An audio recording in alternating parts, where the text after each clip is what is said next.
Grateful to be here amongst all of you today. And I have been here for several years. The third year I'm coming to Melbourne. The first time I came here, I heard a lot about the abode of devotion, Bhaktivedanta. And it's wonderful to see all of you eager to learn about life's higher aspects. So I'll speak today on the topic of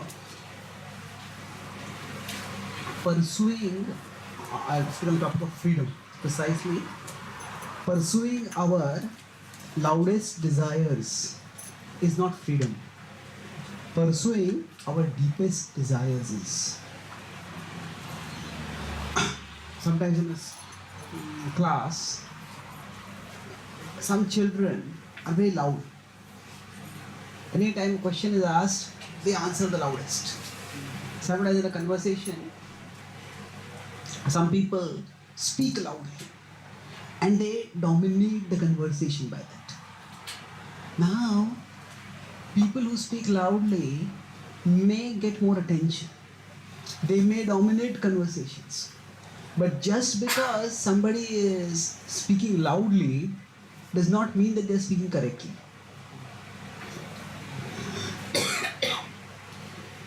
Of course, one of the characteristics of Kali Yuga, described in the 11th canto of the Śrīmad Bhāgavatam, is Satyatve Dharshtyame. Anybody who speaks loudly will be considered truthful. Audacity is considered a sign of truthfulness. But that just because somebody speaks loudly, that doesn't necessarily mean what they're speaking is true. The same principle applies in our inner world. There are some desires which come inside and they start screaming, do this, eat this, watch this, touch this, buy this. And those desires come so forcefully, and if anybody restricts us, you should not do this. Who are you to tell me I should not do this? So we feel that that is an infringement on our freedom. And we want to reject it. So when we equate freedom with fulfilling our loudest desires. Loudest means those desires which call out with the greatest volume within us. But the loudest desires are not necessarily our deepest desires. The deepest desires are the desires that mean the most for us, whose fulfillment will give us the most satisfaction, whose fulfillment will be our contribution. And quite often, in the routine course of our life, we do not realize the difference between the deepest desires and the loudest desires. So I'll start with a few examples and say, if we are going to meet someone and we are on a tight deadline, we have to reach, it's an important meeting.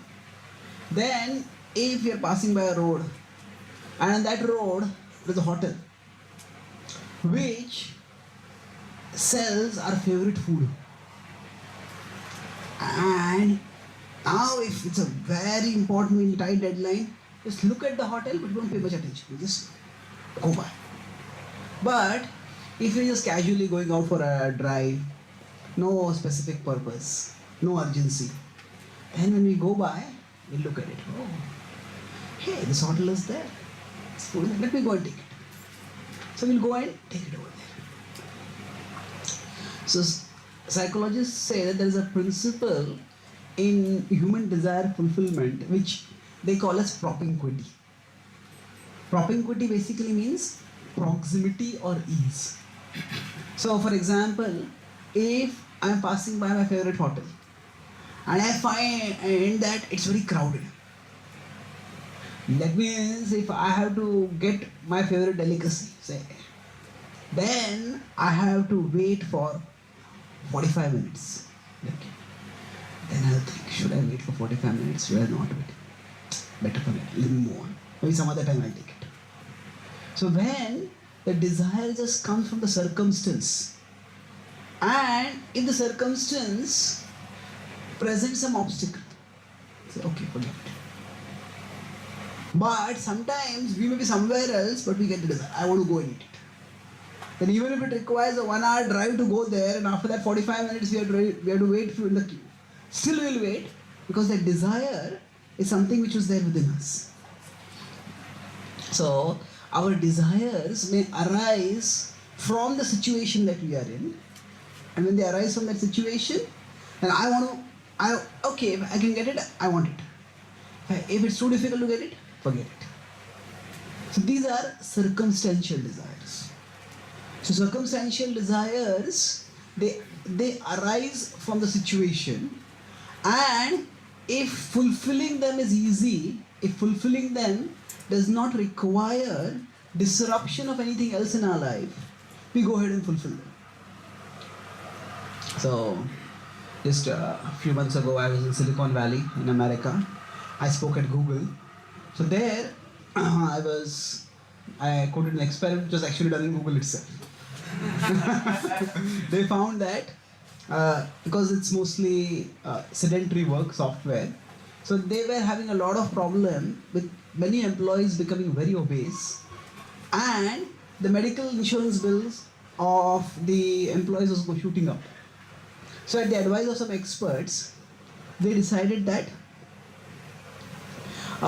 in their cafeteria, the whatever marshmallows and other candy, other sweet items were there, they were all there in transparent containers. So people would come, sit and eat it, ask for it. So the expert told them, just cover them with non-transparent paper.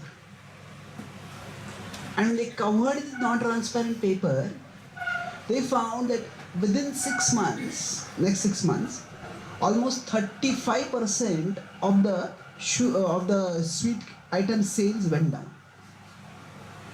And actually that reflected in the better health of the employees, the decreased health insurance. So from their perspective, that was the purpose. But the point is that when the circumstance came, okay, this item is there, let me take it. Because the desire came and it was indulgent. But when the temptation itself was not there, it was there but it was not visible. So that means sometimes the desire may come from within, sometimes the desire may come from without. Now when the desire comes from without, it is often a circumstantial desire. And if it's easy to fulfill, we fulfill it. If it's not, it doesn't matter. Somebody says, let's go for a movie. And you say, okay, let me go. But then you go and see the movie is all houseful in the black. I don't know whether they sell black over here also. Do they? So in India they sell by black. So if the black cost is too much, forget it. No point in spending so much money. So here the point I'm making is we have circumstantial desires which arise from external situations. And we consider the cost in terms of money, in terms of time, in terms of how much it is going to disrupt our schedule. And based on that, we decide whether we will fulfill it or not.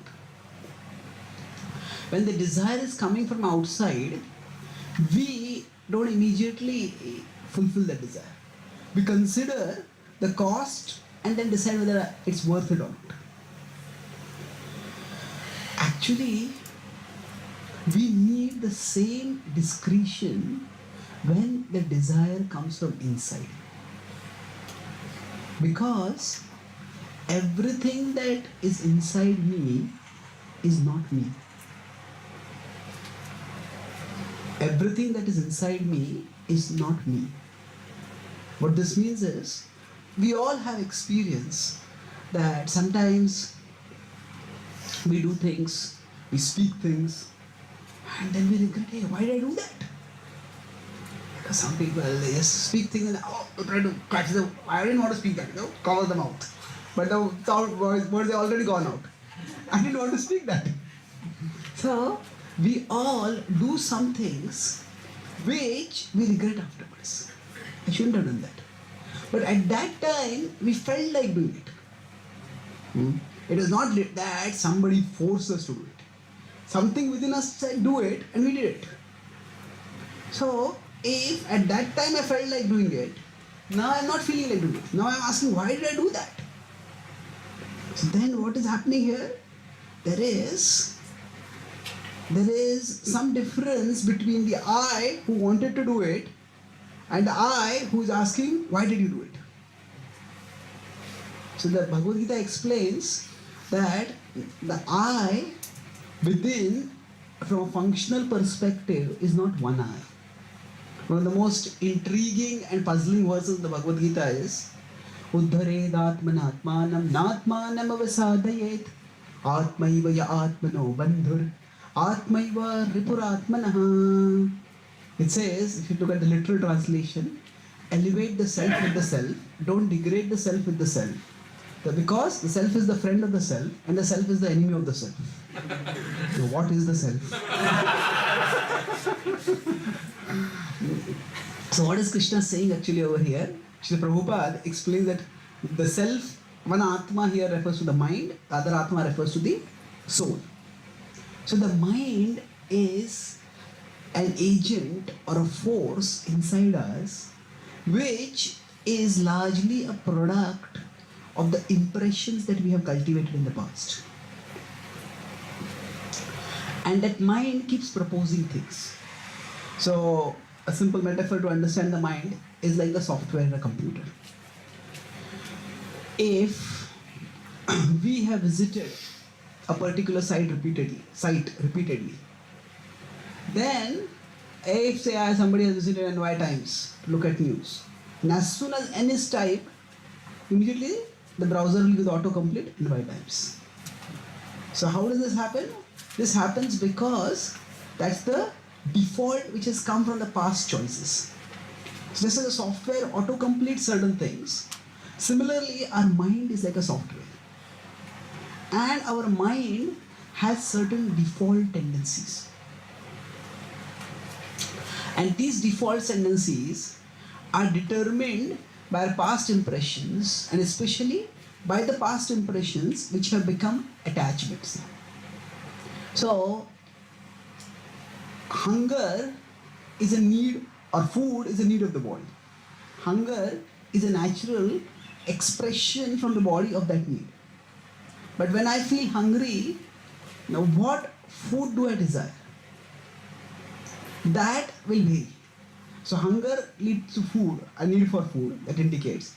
But depending on, say, if I type N and I have been visiting news.iscon.com, so in my browser, N will be completed as news.iscon.com. If somebody else has been visiting NY Times, there, as soon as N is typed, there will be nytimes.com.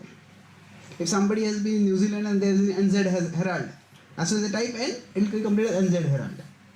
So like that, for all of us, when we have the desire for food, like somebody is South Indian, as soon as food, idli sambar.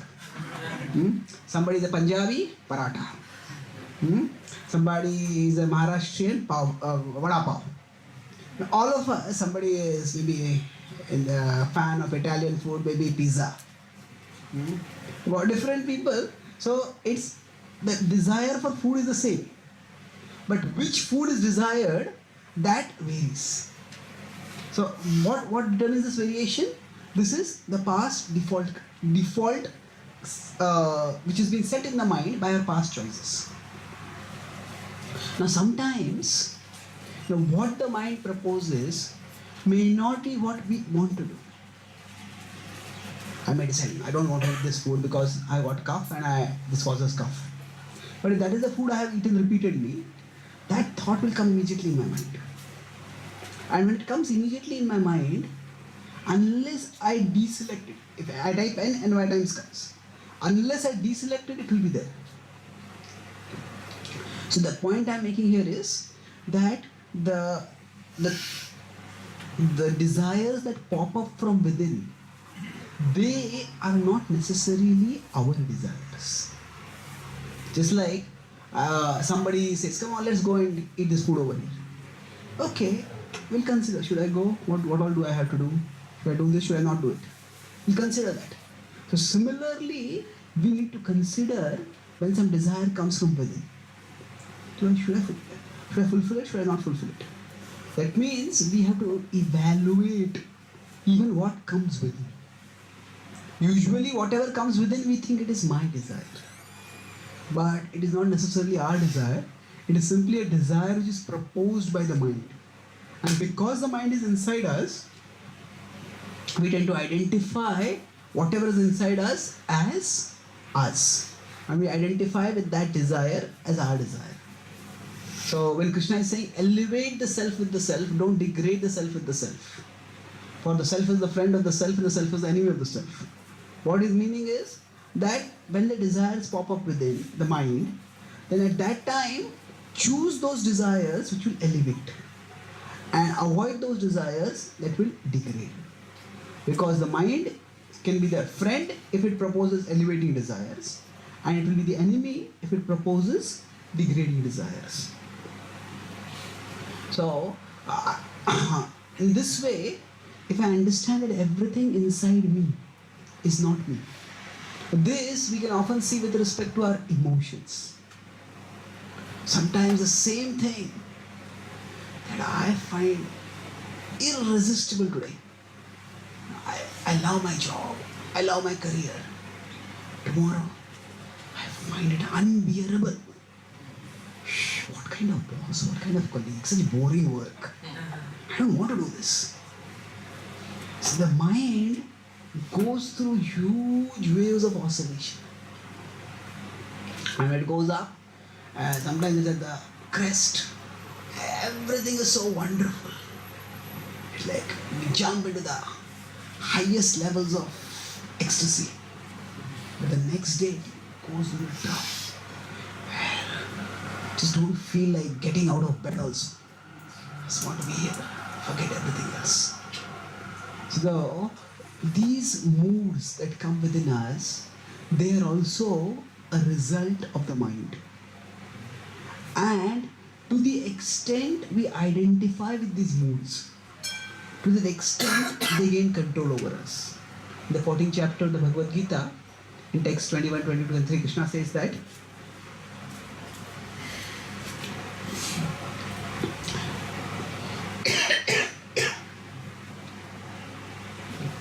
he says that prakasha, pravritti and moha nadveshta sampravrittani na nivrittani kankshati udasina vadasina gunairyo na vichalyate guna vartantityeva yovatishtati nengate. So he says that sometimes we feel very good. Yeah, sometimes we feel bored. Sometimes we feel with passion. I have to do this, I have to do that. So when these kind of desires come, so just be an observer. Don't identify with them. Nadveshta sampravrittani. When they come, don't think, oh, sometimes I want to study but I'm feeling very bored. I don't feel like studying. He says, okay, I'm feeling bored. Rather than saying that I am feeling bored, okay, boredom is an emotion that has come inside me. I observe it. I acknowledge it is there. But that doesn't mean I have to accept it. So, for example, sometimes on the door of our house, some unwanted visitor comes. Knock on the door. Now, just because they're knocking on the door does not mean that we have to entertain them. Let me say that. I'm going to say if I'm busy, we don't open the door. Knock or something, then go. So Krishna says, we observe what emotions have come within. Observe them, but don't act on them immediately. Evaluate them.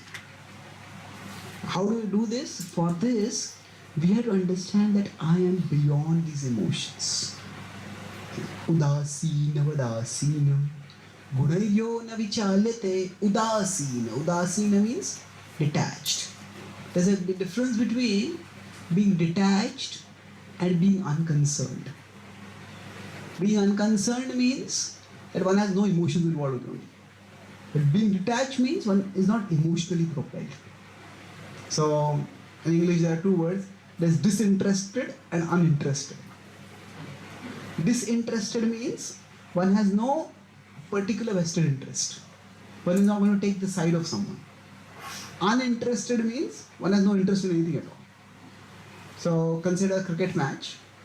In a cricket match, the umpire needs to be disinterested, not uninterested.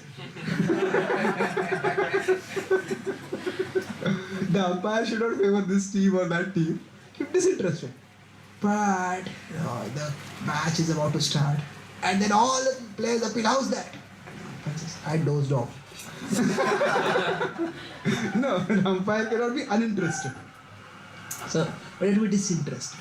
So, udasina means disinterested. So, Krishna is saying that be a disinterested observer of the emotions. Okay, the emotions have come, acknowledge them and then evaluate them. Don't act on them immediately. How do we do this? When we understand that I am different from the emotions. Guna vartanti tyeva yovatishtati nengate. So when we understand that actually we are souls, we are spiritual beings who are different from the emotions that are coming upon us. Those emotions are real. I'm feeling those emotions right now. But I am not those emotions. I am different from those emotions. I am the observer of those emotions. I am the evaluator of those emotions. And based on that, I will decide whether to act on these emotions or not to act on these emotions. So, this, our being captivated by desires coming from outside or emotions coming from outside.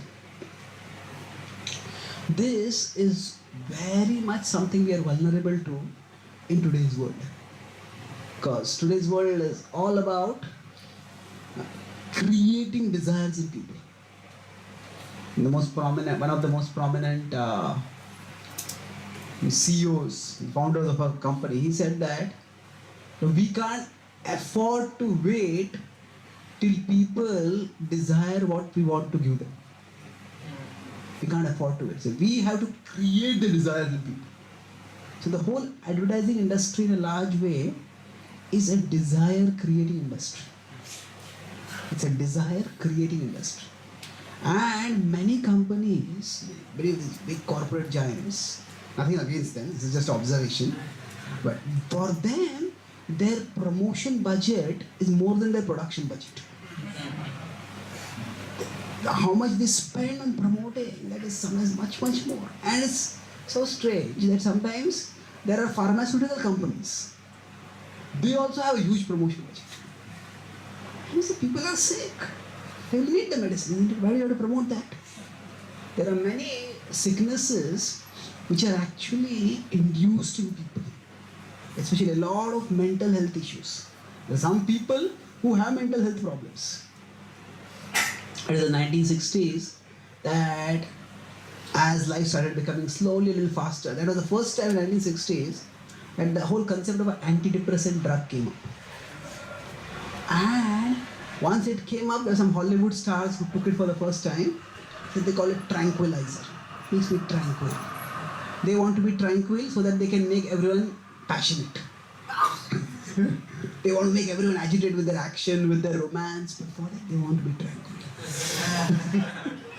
So then, from there onward it started, and today antidepressant drugs are the single biggest category of drugs sold in the world. Now yes, some people may have chronic depression and they may need medication, but those are exceptional cases. In most cases, we have our routine ups and downs in life. There are fears, there are anxieties, there are troubles, we have losses, we face defeats.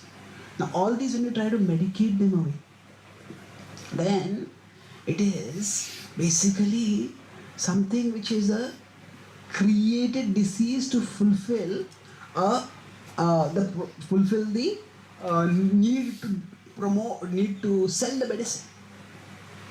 There was an experiment done in this was done by psychiatrists themselves, a book called Cracked, how psychiatry does more harm than good. So they did an experiment in UK. They had one person who was perfectly mentally healthy. He went to 5 different psychiatrists and he told symptoms which he did not have. I feel a lot of anxiety, I hear voices, I'm not able to sleep at night.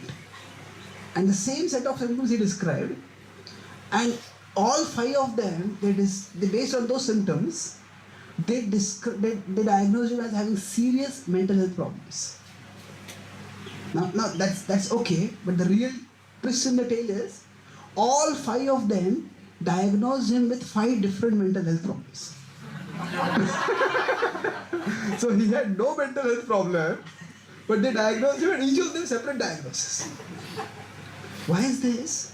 Because when it comes to mental health, there is no blood sample that you can take, there's no tangible bacteria, germ or microbe that we can find out. So yes, again, if some people have serious chemical imbalances in the brain or some structural issues in the brain, then medication is required. But in general, the nature of today's world is that desires get triggered a lot. There are 2 forces which drive the mind wild. One is desire and the other is fear. One is desire. Okay, I desire something. Once the craving becomes very strong, then just go wild. I want this. I want to get it at all costs, somehow or the other. And the converse is fear. What if this goes wrong? What if that goes wrong? What if that goes wrong? And both these forces, desire and fear, they are based on things that are outside us. When I desire something that is outside me, I don't know how I'll get it. I want to get it. And fear, what if this goes wrong? Both of these actually take that which is important for us and place it outside of us. And thus both of them agitate our mind. See, every situation in our life, we need to feel that we have some sense of control. If we don't have a sense of control, say for example, if you're going to catch a flight and then you have to reach in 1 hour, but the Google Maps is saying it will take 1 hour 15 minutes. Then there's anxiety. Will I reach in time or not? So we want to have some control. In any situation that we are in, we all know implicitly that we don't have complete control. But we want to have some sense of control. Now the more we become dependent on things outside ourselves, the less control we have on ourselves. There's always going to be things outside of our control, and there are going to be some small things in our control. But the current materialistic worldview, which increases our desires and corresponding with it increases our fears, this leads to the center of our being placed outside of us. And that causes tremendous anxiety. And today's world, people define freedom in terms of being able to do whatever we feel like. Whatever desire comes in my mind, I should be able to fulfill it, and that is freedom. But is that really freedom? We define freedom. I'll talk about 3 different aspects of freedom. And then I'll conclude by talking about how Bhakti yoga practice gives us real freedom. There can be 2 kinds of freedom. One is freedom for, and the other is freedom from. Freedom for means I want to do this, I want to do that. Freedom from means I don't have anything pushing me. So if they say there is somebody, 2 students are staying in a hostel here, and this is their college. And in between, there is a bar. Now one of the students has never drunk and has no intention of drinking. The other student has drunk a few times. As soon as both the students pass by the bar, for the first student, there's no thought. Just go to the class, do your studies and move on. But for the second student, as soon as it passes by, maybe I should take a drink. No, I got to go to class.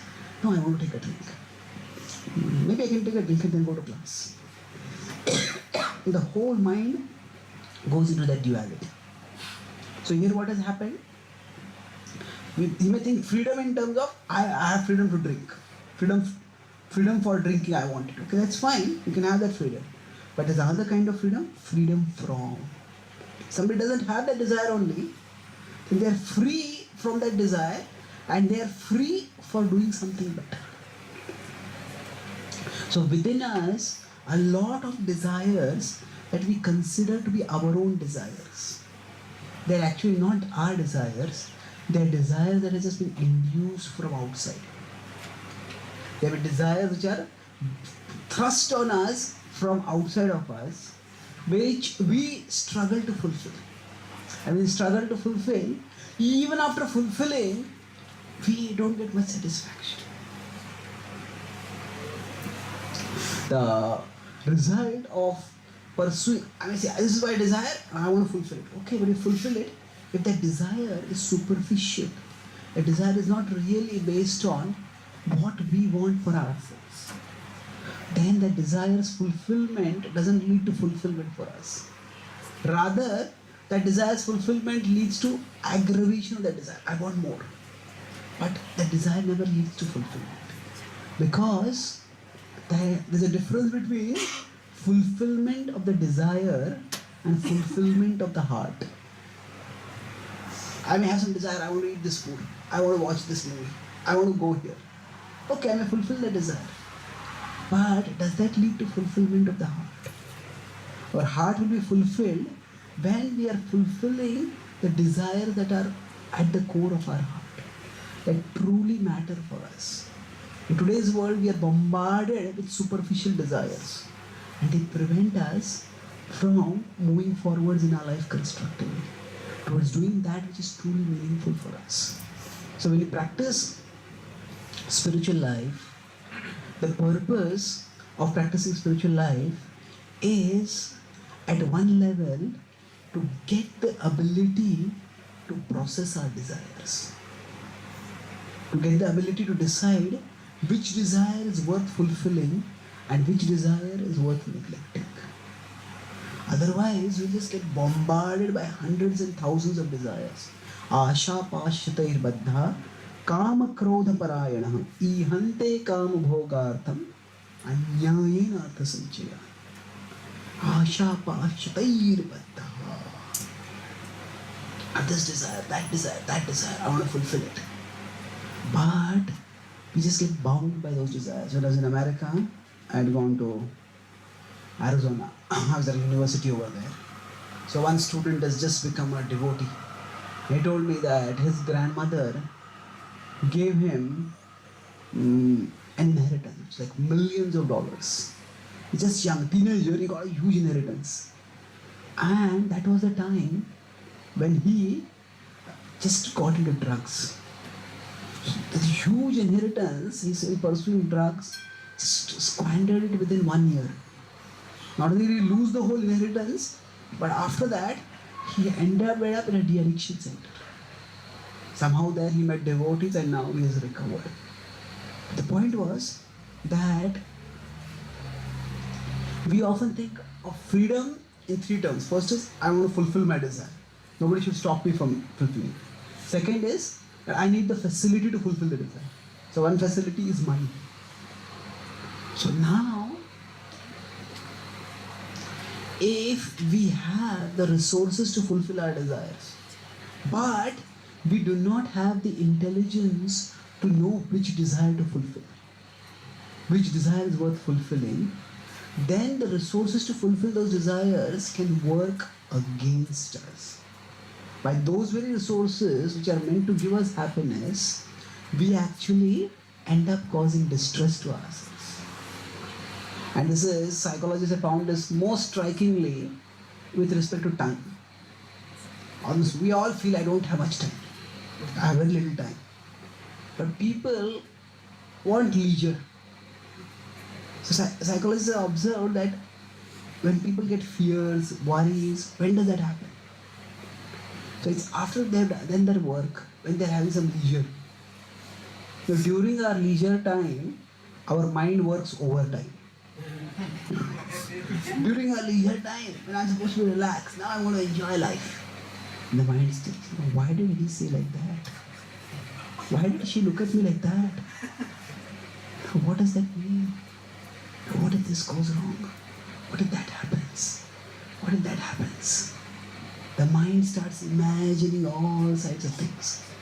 So we all feel that I don't have enough time, but quite often when we have spare time, That spare time is the time when actually our life becomes hellish. Because the mind starts creating trouble for us.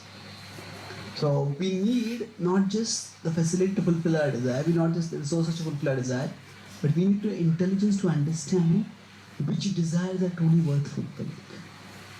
And at our core, we are spiritual beings. And as spiritual beings, as souls who are parts of Krishna, what will fulfill us is our connection with Krishna. The connection with Krishna does not mean that we have to become disconnected with everything else. Rather, it means we have to connect everything we have with Krishna. It is only when we do this that when whatever is attractive to us, whatever is important for us, we connect with Krishna, then that is when it gives us enduring meaning. It gives us enduring fulfillment. Because everything in the world is temporary, ultimately. But we as souls are eternal, and a soul is a part of the whole of Krishna, and Krishna is eternal. And the relationship between the soul and Krishna is what is eternal. So, the same mind which can trigger us with so much agitation, with this desire, this emotion, it can trigger us with tremendous agitation unless we have the stability of a relationship with Krishna. We have many relationships in this world with others, and we have a vertical relationship with Krishna. And whatever relationship, if we want to pursue, whatever emotions, whatever desires we have, when we have the stability of the vertical relationship, this is a steady, unchanging relationship. This helps us to see everything else in perspective. The more things change in life, the more we need to hold on to the things that don't change. The more things change, the more we need to hold on to the things that don't change. And the one reality that doesn't change is that we are souls who are parts of Krishna. A couple of months ago, I gave a talk in Ohio State University. So about the topic of fear. So what are the top fears of people? So 18th century, 19th century, 20th century. We found that there are two fears which have been added in the 21st century. One is the fear of terrorists, and the other is the fear of rejection. If you want to form relationships, in a relationship with somebody, I form a relationship with the other person rejects me, what will happen to me? So there's the fear of rejection.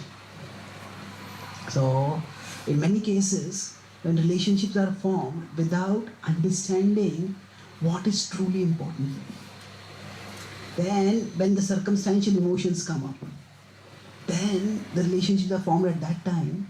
Those relationships, they are formed based primarily on emotion. And that emotion is again the desire that speaks loudest. So the same two people, initially they say, I can't live without you. And they're ready to fight with the whole world. I can't live without you. And after a few months, I can't live with you. It's become completely opposite. Why? Because it's based on the emotion of the mind. There can be initial attraction, but the important thing is there has to be intention. And the intention has to go beyond whatever emotion is coming from outside. So in 2015, first when I went to America, I had spoken at Ohio State University, and after that, one student came, after I spoke on the topic of regulating our mental diet, the vegetarian society. And so then one American boy came and told me, just before the class, he was contemplating suicide. So he had been in a relationship with a girl, and that girl had broken up with him. And now he said, I was shattered. But I was passing by, and as I was passing by, I was thinking about it. I saw the poster of this program. I thought, let me come and see this. Let me come in. So he says, now I understood that actually it was not that I who wanted to commit suicide. It was my mind which is telling me, come on, do this, do this. So I told you, this, you understood the essence of the class. Then I told him Bhagavad Gita, told him to read it, connected him with the devotees there. So every year when I go, I meet him. But this year when I had gone, he told me the exact same thing happened to him again. So he had another relationship, and again the same thing happened. The girl sent him the text that I'm breaking up with you, and she went with some other boy. So he said, as soon as he heard that, he just went straight to his room, closed the door, bolted it, closed all the windows, and then he's a good singer. So he picked up his guitar and started chanting Hare Krishna. And he said, I was singing continuously for 6 hours. Alone, nobody there. I alone singing, I alone repeating. He said, that was the deepest experience of my life. I could actually feel the presence of Krishna. I could feel the joy, the love of Krishna at that time. So that which could have been the most painful experience for me otherwise, it became the most joyful experience. So here, what happened was that there is a default impulse when the mind gets disturbed. We all have certain default reactions. And many of those default reactions are circumstantial. Some people, when they get frustrated, they just say, there's no problem, solution doesn't lie at the bottom of a bottle of wine. Just drink and forget your problems. Some other people say, just watch TV, forget everything else. Some people say, they just go and maybe they go to a gym and start punching. And they imagine who is made angry, I'm punching that person. So, some people just take a blanket and go to sleep and forget everything else. So we all have different ways in which we try to cope with the situations that we face, the unpalatable situations. But these circumstantial problems, if they can become the inspiration for us to go to our core, to go and take shelter of Krishna, then those very experiences can become the source, the sources of strength for us. Life will break all of us sometime or other. But if those blows of life which break us, if they make us take shelter of Krishna and we become devoted to Krishna, then Krishna can not only heal the wounds, but actually the broken parts are the parts we will become the strongest. Because we will have experienced how through this situation which earlier has traumatized me, now I have gone through it and I have survived. I done reasonably well. That means there is something higher in life. There is some other source of strength which is boosting me.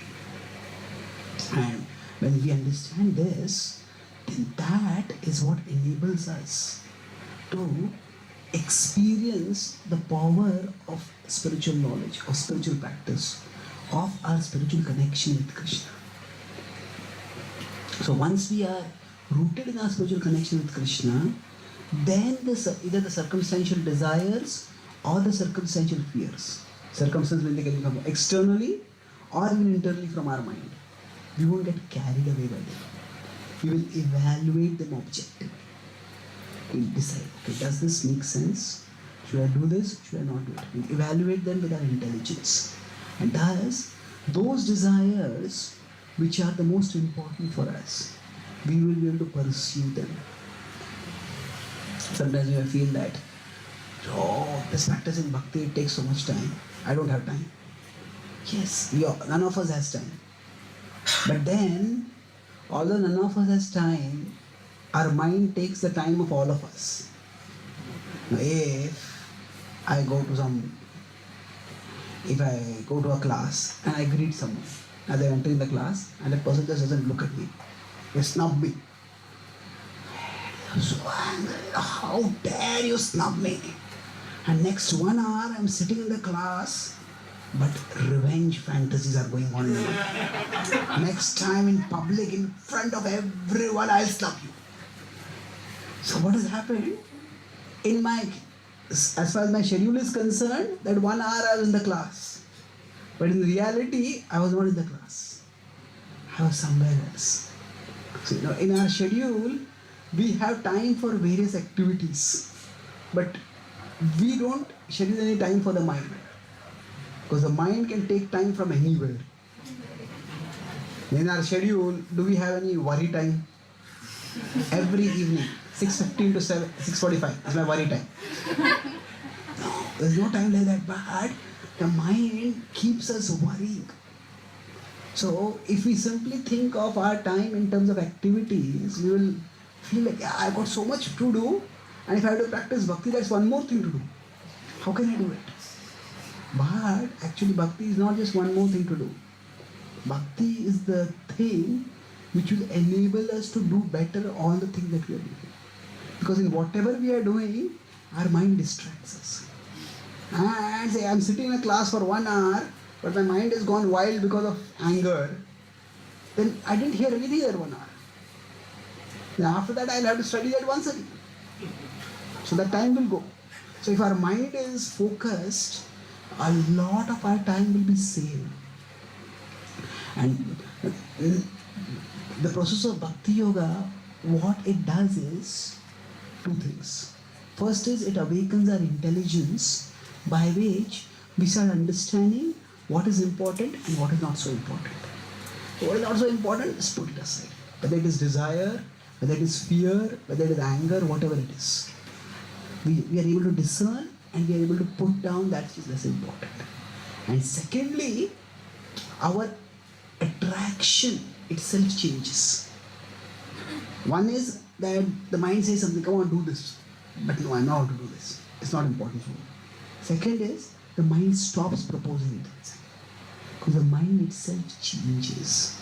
By the practice of bhakti, the mind becomes purified. When the mind becomes purified, then it stops proposing unnecessary things. And then, Tyagat Shantiranta, we get a deep level of peace because the agitating desires, they're no longer there. I was at a program for Alcoholics Anonymous, and after that I was talking with one of the alcoholics. He said that actually at one person, this was Alcoholics Anonymous combined with Hare Krishnas. So Alcoholics Anonymous is basically they call themselves non-denominational. So whichever religious faith you want to practice, you can practice that. But their common principle is there is some higher power which we need to take shelter of to break free from the power of alcohol which is consumed us. This person who became a devotee, and he said that it was after I started chanting Hare Krishna, he said I just chanted for about a week, and it's almost like a physical experience, although it's not physical. He said suddenly the craving for alcohol just disappeared. It's no longer there. It is like, sometimes some people, if you are staying in a house and there's a noisy neighbor, as soon as you wake up, that neighbor is shouting. In the middle of the night, that neighbor is shouting. And we come home, the first thing we hear is the shouting of the neighbor. Now, one day you wake up and find the neighbor is not there. Such a relief. He says, this desire has been there for me constantly. So constantly, come on, do this, do this, do this. One day, just it disappeared. So we all have many disruptive desires within us. That doesn't mean all our desires have to be given up, but we all have disruptive desires. So at one level, the process of bhakti uses the intelligence by which to say no to disruptive desires. At another level, the process of bhakti, when it purifies us, the disruptive desires disappear. And then our mental life becomes so focused. Whatever we do, because there are no disruptive desires that are going to distract us so much, we can focus and do much, much more in whatever time we have. with whatever resources we have. So the process of bhakti in that sense will not take away our time. Although externally in terms of schedule it may appear it is taking away our time. But internally it will be helping us to save the time that is taken away by the mind. By the mind's stray desires, by the mind's circumstantial emotions, by the mind's situational worries. All those will go down. And thus we will become more effective in whatever we do. Actually, the process of bhakti is not just about connecting with Krishna. It is about connecting with Krishna and contributing in this world in the mood of connecting with Krishna. So we have certain talents, we have certain abilities. We want to use them to the best of our capacity. But it is the mind which will keep sabotaging what we are doing. But when we are connected with Krishna, gradually the disruptive desires in the mind disappear, and then we can materially and spiritually, that which is truly important for us, we will be able to do that. So the real freedom is the freedom to pursue our deepest desires, not our loudest desires. So to recognize the loudest desires are not my desires, but to silence the loudest desires, so that those desires that are truly important for us, they surface, and then we act on them. That will bring real fulfillment in our life. As bhakti is the path to real freedom, because it opens the path for us by which we can do the things that will provide us real fulfillment. Ultimately, the purpose of freedom is that we want satisfaction, we want fulfillment. So if we are free to pursue the desires whose fulfillment doesn't bring us fulfillment, then that is not really freedom. It's only when we become free to fulfill our deepest desire, those desires which bring us fulfillment, that is real freedom. And that freedom is provided by the practice of bhakti. So wherever we have the facility to practice bhakti, that is a precious gift. I travel all over the world, and this sort of community where devotees can stay together, where devotees can stay close to a temple, where devotees can practice bhakti enthusiastically, this sort of facility is extremely rare. Without this kind of facility, practicing bhakti is like swimming alone against a heavy current. Now also the materialistic society's current is there. But even in the ocean there are different kinds of currents. There may be, say for example, here there's a current which is coming from the Indian Ocean from India towards Australia. It's coming this way. The current is going from Australia towards New Zealand. One current may be going from, say, Australia towards Japan. So if those who are going by boat, mechanically, not physically road mode, then it's very important for them to catch the right current. But if somebody wants to go towards Japan, say, and the current is coming towards Australia, it will be extremely difficult to go. Too much energy will be required. And even with all that energy, they may not move much.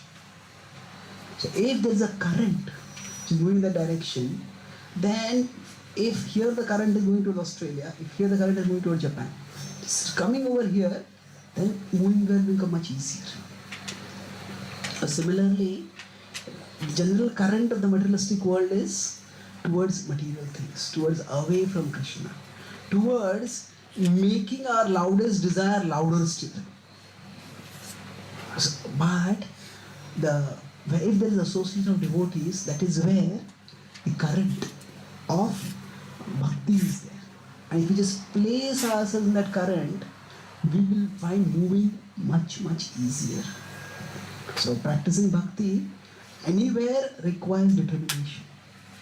But practicing bhakti in the association of devotees requires is with lesser opposition. And thus with the same determination, we can cover greater distance. We can make greater advancement. So that facility where it is there, it's a great opportunity. And all of you are blessed to have this opportunity.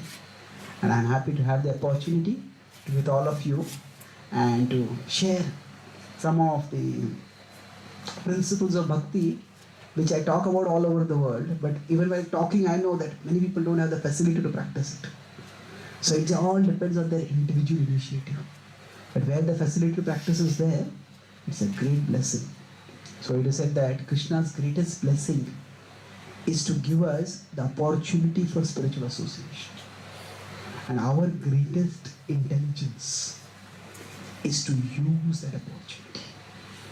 To the extent we use that opportunity, to the extent we will become spiritually enriched and fulfilled. So I'll summarize what I spoke. I spoke about how pursuing our loudest desires is not freedom. Pursuing our deepest desires is. I started by talking about how many desires are circumstantial. I go by a hotel and say, let me eat this. And circumstantial desires we fulfill depending on how much we evaluate the cost, the time, the money, the other things I'll get distracted from. But just as we evaluate our circumstantial desires, we need to evaluate the desires that come from within us also. Everything inside me is not me. The mind is like a software program which is there, which is my computer, so it will give some default results of search based on past searches. But it's not necessary that every time that default result is coming, that's the site I want to visit. So every desire that comes within us is not our desire. To distance ourselves from this, the desire that comes within us, we need to become the observers of our consciousness. So we need to be disinterested, not uninterested. We acknowledge the emotions that come, but then we evaluate. And this happens when we situate ourselves in spiritual self-understanding. That I am a soul, I am a part of Krishna.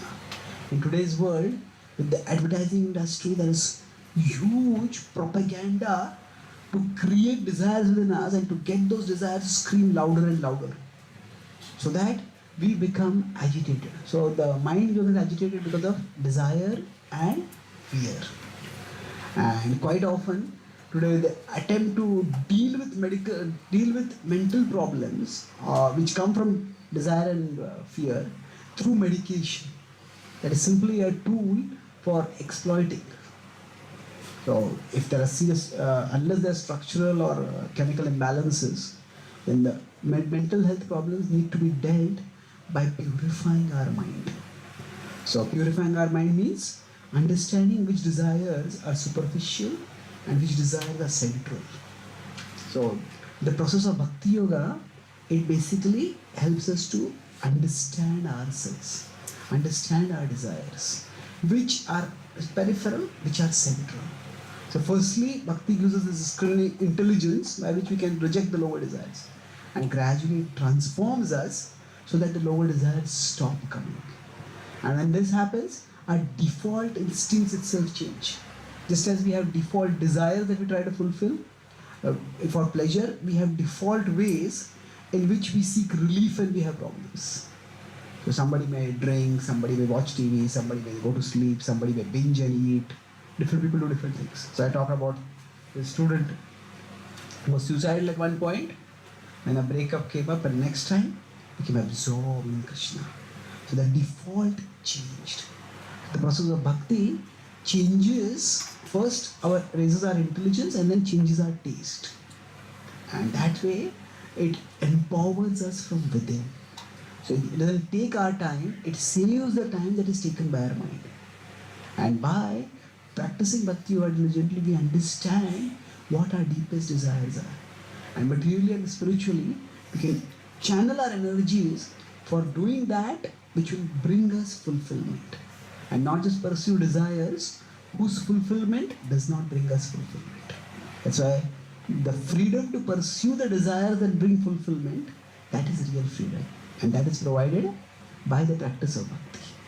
And where the association is available to practice bhakti, that is where the current is easier moving towards Krishna. And that is a gift from Krishna, and taking that gift, that blessing, is our intelligence. Thank you very much. Hare Krishna.